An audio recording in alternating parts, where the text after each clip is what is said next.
За жал, кога вие ќе видите како обичен читател, ќе видите коментари, низа на коментари под една содржина.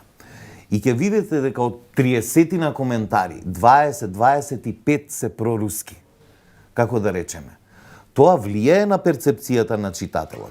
Клучната алатка, затоа што викаат, гледај, народот е повеќе натаму.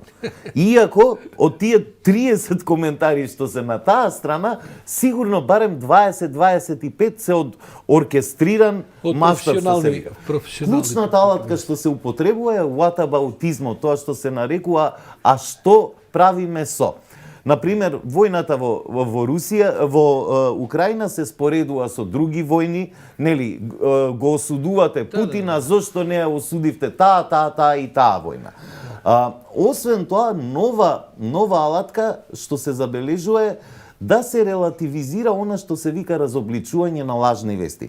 Баш имаше на американски телевизии повеќе прилози за тоа како руската пропаганда сега создава вакви производи, односно медиумски содржини, каде што наводно се дебанкираат, односно се разоткриваат лажни вести на Западот.